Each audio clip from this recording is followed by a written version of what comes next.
कहानी की शुरुआत एक फार्म से होती है जहां एक किसान जिसका नाम जैक था अपने दो बेटों जूनियर और बिली के साथ खेत में काम कर रहा था। उस समय जैक का छोटा बेटा बिली खेत में एक स्केयर क्रो बांध रहा था ताकि कौवे खेत में आकर फसल को नुकसान ना पहुंचाए। लेकिन तभी बिली कुछ अजीब नोटिस करता है। वो देखता है कि कौवे उस पुतले से डरकर उड़ने के बजाय उल्टा उसी स्केयर क्रो के ऊपर आकर बैठ रहे हैं। ये देखकर बिली हैरान हो जाता है क्योंकि आमतौर पर कौवे पुतले को देखकर दूर भाग जाते हैं। यही अजीब बात बिली की उत्सुकता और बढ़ा देती है, इसलिए वह सावधानी से उस स्केयर क्रो के पास जाने लगता है। लेकिन जैसे ही बिली उसके करीब पहुंचता है उसके होश उड़ जाते हैं क्योंकि वह कोई साधारण पुतला नहीं था। असल में वो एक डरावना मॉन्स्टर था जिसके बड़े बड़े नुकीले पंजे और भयानक शरीर था। ये देखकर बिल्ली डर के मारे जोर से चिल्लाता है और अपनी जान बचाने के लिए खेत में भागने लगता है। लेकिन तभी वह खतरनाक मॉन्स्टर अचानक हवा में उछलता है और पलक झपकते ही बिली को पकड़ लेता है। बिली की चीख सुनकर जैक और उसका बड़ा बेटा तुरंत उसकी तरफ दौड़ पड़ते हैं। जब वे वहां पहुंचते हैं तो देखते हैं कि वो शैतानी मॉन्स्टर बिली को जमीन पर घसीटते हुए दूर ले जा रहा है। जैक और जूनियर पूरी ताकत से उसके पीछे भागते हैं, लेकिन उस मॉन्स्टर की रफ्तार बहुत ज्यादा थी और इससे पहले कि वे उसे पकड़ पाते, मॉन्स्टर अचानक अपने विशाल पंख फैलाता है और बिल्ली को लेकर तेजी से आसमान में उड़ जाता है। इसके बाद कहानी का सीन बदलता है और अब हम एक स्कूल बस को देखते हैं जो एक सुनसान हाईवे से गुजर रहा था। इस बस में स्कूल के कुछ लड़के बैठे थे जो अभी अभी एक बास्केटबॉल मैच जीतकर अपने घर वापस लौट रहे थे। उनके साथ बस में 3 चीयर लीडर्स, 2 कोच और एक महिला ड्राइवर भी थी। सब कुछ बिल्कुल नॉर्मल चल रहा था, लेकिन तभी अचानक बस का एक टायर जोर से फट जाता है। तेज आवाज के साथ बस हिलती है और ड्राइवर तुरंत गाड़ी रोक देती है। टायर फटने की वजह जानने के लिए दोनों कोच बस से नीचे उतरते हैं और बाहर जाकर टायर को ध्यान से देखने लगते हैं। जैसे ही वे पास जाकर टायर को देखते हैं वे हैरान रह जाते हैं क्योंकि टायर किसी आम नुकीली चीज से नहीं फटा था। उसमें एक अजीब सा हथियार धंसा हुआ था जो धातु का नहीं बल्कि असली हड्डियों से बना हुआ लग रहा था। उधर बस के अंदर बैठे कुछ लड़के समय बिताने के लिए रेडियो पर समाचार सुन रहे थे जहां एक डरावनी खबर चल रही थी। खबर में बताया जा रहा था कि पास के इलाके में मौजूद एक पुराने चर्च के बेसमेंट से पुलिस को लगभग 500 लाशें मिली हैं। लेकिन सबसे डरावनी बात यह थी कि उन लाशों में से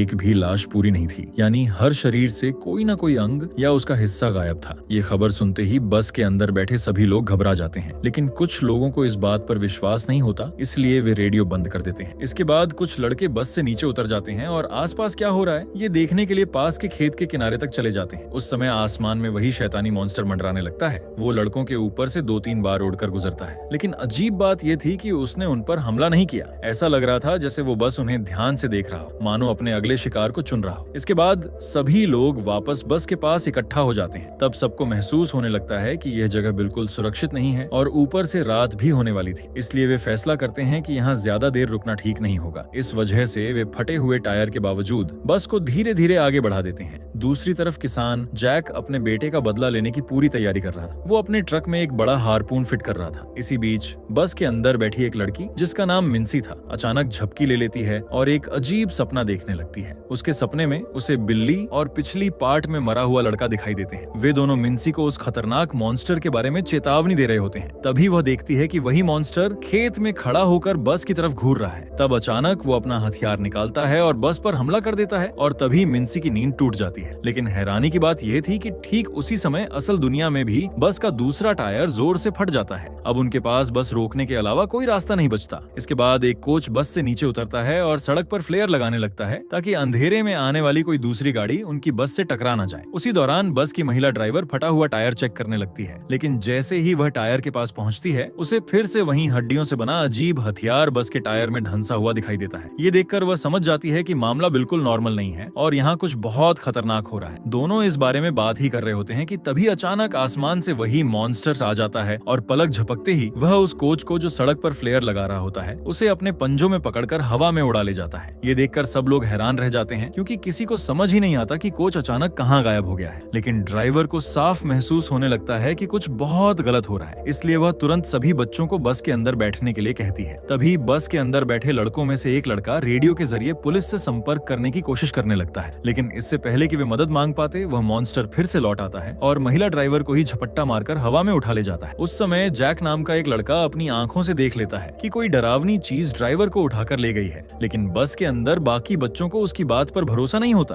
तभी अचानक मॉन्स्टर एक बार फिर हमला करता है और इस बार वो बस के पास खड़े आखिरी कोच को अपने पंजों में जकड़ लेता है। पर उस समय स्कॉट नाम का एक लड़का हिम्मत दिखाते हुए उसे बचाने की कोशिश करता है, लेकिन वह सफल नहीं हो पाता और मॉन्स्टर कोच को पकड़कर आसमान में उड़ जाता है। ये भयानक नजारा देखकर बस में मौजूद सभी बच्चों की हालत खराब हो जाती है। अब डर के मारे वे तुरंत बस का दरवाजा अंदर से लॉक कर लेते हैं और चुपचाप अंदर बैठ जाते हैं। इसके बाद कुछ लड़के रेडियो के जरिए पुलिस से संपर्क करने की कोशिश करने लगते हैं, लेकिन काफी देर तक कोशिश करने के बाद भी दूसरी तरफ से कोई जवाब नहीं मिलता। तभी टैगार्ड नाम का एक लड़का सुझाव देता है कि उन्हें यहाँ बस में फंसे रहने के बजाय पास के किसी फार्म हाउस तक जाकर मदद मांगनी चाहिए, लेकिन स्कॉट नाम का लड़का इस बात से सहमत नहीं होता। उसे लगता है कि बस से बाहर निकलना और भी ज्यादा खतरनाक हो सकता है। इसी बात को लेकर स्कॉट और टैगार्ड के बीच जोरदार बहस शुरू हो जाती है और बस के अंदर माहौल और भी तनावपूर्ण हो जाता है। तभी अचानक बस की खिड़की के पास वही मॉन्स्टर आकर खड़ा हो जाता है। वो कांच के बाहर खड़ा होकर अंदर बैठे सभी लोगों को घूरने लगता है और अजीब तरह से उन्हें सूंघने लगता है, जैसे वो अपने अगले शिकार को पहचानने की कोशिश कर रहा हो। इसके बाद वह पूरी बस को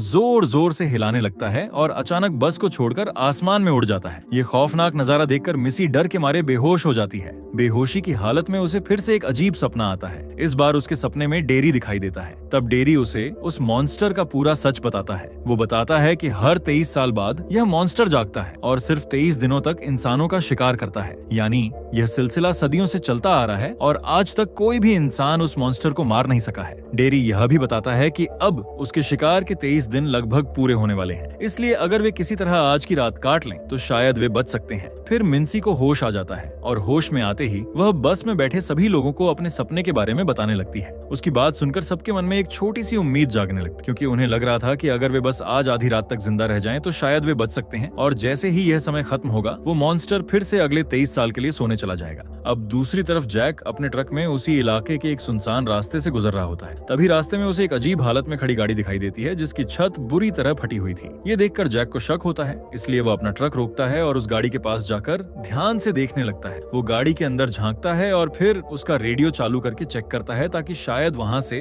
उसे इस रहस्यमयी हमले के बारे में कोई सुराग मिल जाए। लेकिन जैसे ही रेडियो चालू होता है अचानक बस में बैठे बच्चों का रेडियो सिग्नल जैक के रेडियो से जुड़ जाता है। बस के अंदर बैठा एक लड़का जल्दी जल्दी जैक को सारी बात बताने लगता है और कहता है कि उन पर एक खतरनाक मॉन्स्टर हमला कर रहा है। इसके बाद वह लड़का उससे मिन्नती करता है कि जैक तुरंत पुलिस को फोन करें और उन्हें काउंट रोड पर भेज दें। लेकिन जैक पुलिस को बुलाने की बजाय चुपचाप रेडियो बंद कर देता है और खुद ही उस मॉन्स्टर का सामना करने के लिए सीधे उसी जगह की तरफ निकल पड़ता है। इधर बस में बैठे बच्चों को लगता है कि शायद उनका संदेश किसी तक पहुंच गया है, इसलिए उन्हें लगने लगता है कि उनके बचने की उम्मीद बढ़ गई है। लेकिन तभी अचानक मॉन्स्टर बस की छत पर आ जाता है और ऊपर बैठे एक लड़के को पकड़कर उसे खींचने लगता है। कर रोंडा नाम की लड़की तुरंत पास पड़ा एक नुकीला भाला उठाती है और पूरी ताकत से उसे मॉन्स्टर के कंधे में घोंप देती है। फिर उसी भाले को सीधे उसके सिर में घुसा देती है, जिसकी वजह से मॉन्स्टर जोर से चीख उठता है और उस लड़के को छोड़ देता है। फिर वह बड़ी मुश्किल से उस भाले को अपने सिर से निकालकर फेंक देता है, लेकिन इस दौरान उसकी आधी खोपड़ी उखड़ जाती है। अब गुस्से से पागल होकर मॉन्स्टर बहुत ऊपर आसमान में उड़ जाता है और फिर पूरी ताकत से बस की छत पर क्रैश लैंडिंग करता है। धमाका इतना जोरदार होता है कि बस की सारी खिड़कियां चकनाचूर हो जाती हैं, लेकिन इतनी ऊंचाई से गिरने की वजह से मॉन्स्टर भी कुछ पल के लिए संभल नहीं पाता और बस की छत पर ही बेहोश होकर गिर जाता है। ये देखकर बस के अंदर बैठे सभी लोगों को लगता है कि यही भागने का सही मौका है, लेकिन तभी मॉन्स्टर का एक पंख फटकर बस के अंदर लटकने लगता है। ये देखकर एक लड़का उसके पास जाता है और मजाक में कहता है, ये तो बिल्कुल टॉयलेट पेपर जैसा दिख रहा है। लेकिन अगले ही पल वो पंख अचानक जिंदा हो जाता है और उस लड़के को लपेट लेता है। फिर पलक झपकते ही वो उसकी गर्दन उखाड़ देता है। ये सब देखकर रोंडा खिड़की से बाहर झांकती है और देखती है कि वो मॉन्स्टर उस लड़के का सिर खा चुका है। फिर मॉन्स्टर अपना आधा कटा हुआ सिर खुद ही उखाड़ कर फेंक देता है और जिस लड़के का सिर उसने खाया था वही सिर अब उसके शरीर पर फिर से जुड़ जाता है। इसके बाद वो मॉन्स्टर फिर से पहले जैसा ठीक हो जाता है और अपने बड़े बड़े पंख फैलाता है और दोबारा आसमान में उड़ जाता है। अब बस के अंदर बैठे बच्चों के बीच दहशत और बढ़ जाती है।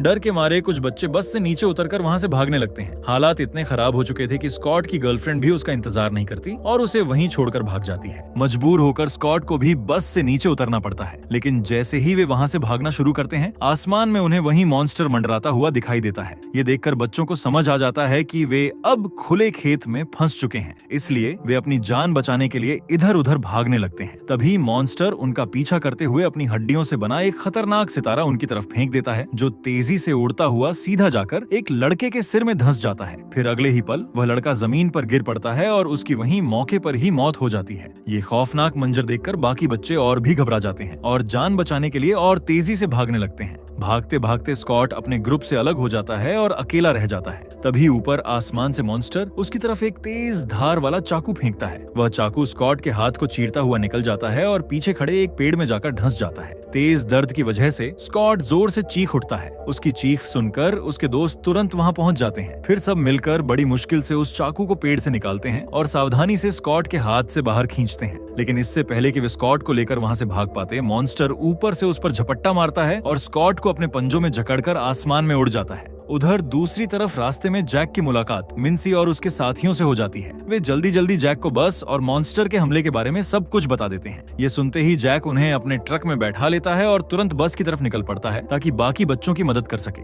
इधर बस के अंदर अभी भी कुछ बच्चे डरे हुए छिपे बैठे थे। तभी अचानक मॉन्स्टर फिर से वहां पहुंच जाता है। वो बस की छत को बेरहमी से फाड़ देता है और अंदर हाथ डालकर एक लड़के का सिर पकड़ लेता है। फिर उसे जोर से ऊपर खींचने लगता है, जबकि बाकी बच्चे डर के मारे चीखने लगते हैं। लेकिन ठीक उसी समय जैक अपने खतरनाक ट्रक के साथ वहां पहुंच जाता है। मॉन्स्टर जैक को देखकर अपने बड़े बड़े पंख फैलाता है और उसे डराने की कोशिश करता है, लेकिन जैक डरने वालों में से नहीं था। वो तुरंत निशाना साधता है और अपने ट्रक में लगे हार्पून को फायर कर देता है, जो सीधा जाकर मॉन्स्टर के सीने को पार कर जाता है। ये हार्पून एक मजबूत धातु के तार से जुड़ा था, जो जैक के ट्रक से बंधा हुआ था, लेकिन मॉन्स्टर बेहद ताकतवर था। वो इतना जोर से झटका देता है कि जैक का पूरा ट्रक उसके साथ घिसटने लगता है और आखिर में मॉन्स्टर पूरी ताकत लगाकर उस भाले को अपने शरीर से निकालकर बाहर फेंक देता है। फिर गुस्से से पागल होकर मॉन्स्टर सीधा जैक की तरफ बढ़ने लगता है। जैक बिना घबराए अपनी गन को दोबारा लॉड करता है और इस बार बस के बीच से निशाना लगाकर मॉन्स्टर पर गोली चला देता है। गोली लगते ही मॉन्स्टर कुछ पल के लिए शांत पड़ जाता है, लेकिन उसका गुस्सा अभी खत्म नहीं होता है। वह फिर से पूरी ताकत से हमला करता है और इतना जोर लगाता है कि बस और ट्रक दोनों को पलट देता है। इसके बाद मौका देखकर मॉन्स्टर फिर से आसमान में उड़ जाता है। दूसरी तरफ बचे हुए 3 लोग अपनी जान बचाने के लिए सड़क पर भागते रहते हैं। भागते भागते उन्हें रास्ते में एक पुराना ट्रक दिखाई देता है। ट्रक की हालत बेहद डरावनी थी, क्योंकि वह पूरी तरह खून से सना हुआ था। लेकिन उस वक्त उनके पास सोचने का समय नहीं था, इसलिए वे जल्दी से उस ट्रक में बैठ जाते हैं और पूरी स्पीड में ट्रक को वहां से भगाने लगते हैं। लेकिन तभी मॉन्स्टर फिर से वहां आ पहुंचता है और उनके ऊपर मंडराने लगता है। उसे देखकर तीनों समझ जाते हैं कि वह अभी भी उनका पीछा नहीं छोड़ने वाला। फिर जैसे ही मॉन्स्टर उनके करीब आता है, उनमें से एक हिम्मत जुटाता है और उस पर फ्लेयर गन चला देता है। फ्लेयर सीधा मॉन्स्टर के पास फटता है, जिससे वह कुछ पल के लिए पीछे हट जाता है। उसी समय ट्रक चला रहे लड़के के दिमाग में एक खतरनाक प्लान आता है। वह समझ जाता है कि अगर मॉन्स्टर को धोखा देकर करीब बुलाया जाए तो शायद उसे टक्कर मारकर गिराया जा सकता है। इसीलिए वह अचानक ट्रक के अंदर से रोंडा को लात मारकर नीचे गिरा देता है।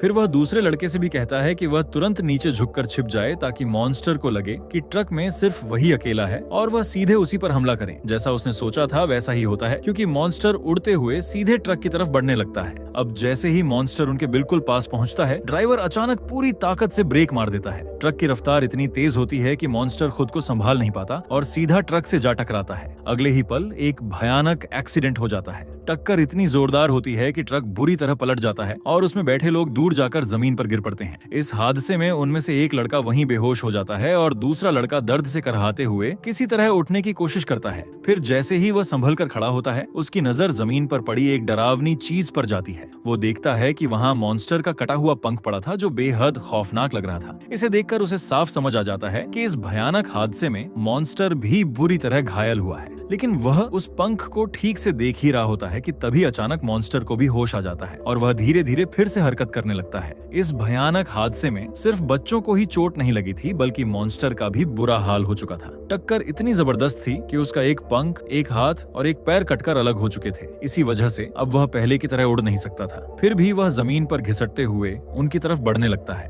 उसका इरादा साफ था, वह उनमें से किसी का हाथ या पैर खाकर अपने शरीर को फिर से ठीक करना चाहता था। लेकिन तभी अचानक जैक वहां पहुंच जाता है। इस बार वह पूरी तैयारी के साथ आया था। फिर वो बिना एक पल गवाए निशाना साधता है और हारपून से सीधे क्रीपर के सिर पर हेडशॉट मार देता है। हारपून इतनी ताकत से लगता है कि मॉन्स्टर वहीं जमीन पर ढेर हो जाता है। लेकिन जैक यहीं नहीं रुकता। अपने बेटे की मौत का गुस्सा उसके अंदर भड़क उठा था। फिर वह अपना नुकीला भाला निकालता है और मॉन्स्टर के शरीर पर एक के बाद एक वार करने लगता है। आखिर में मॉन्स्टर शांत हो जाता है, लेकिन मरने से पहले वो आखिरी बार अपनी आंखें खोलकर जैक की तरफ देखता है। तभी उसके सिर के पीछे मौजूद अजीब कान जैसे हिस्से धीरे धीरे बंद होने लगते हैं और उसके चेहरे को पूरी तरह ढक लेते हैं। सबको लगता है कि अब सब खत्म हो चुका है और वे राहत की सांस लेते हैं। लेकिन तभी मिन्सी उन्हें असली सच बताती है। वह बोलती है कि मॉन्स्टर अभी मरा नहीं है, बल्कि उसके 23 दिनों का समय पूरा हो चुका है, इसलिए वह अब अगले 23 सालों के लिए गहरी नींद में चला गया है। इसके बाद कहानी सीधे 23 साल आगे बढ़ जाती है। हम देखते हैं कि 3 नए बच्चे जैक के फार्म हाउस पर किसी चीज को देखने आए हैं। दरअसल वे उस मॉन्स्टर की सूखी हुई बॉडी को देखने आए थे, जिसे जैक ने अपने फार्म में दीवार पर टांग कर रखा हुआ है। वो पूरी तरह सूखकर अब कंकाल जैसी दिखने लगी है, इसलिए लोग उसे देखने दूर दूर से आते हैं। लेकिन डर अभी खत्म नहीं हुआ था।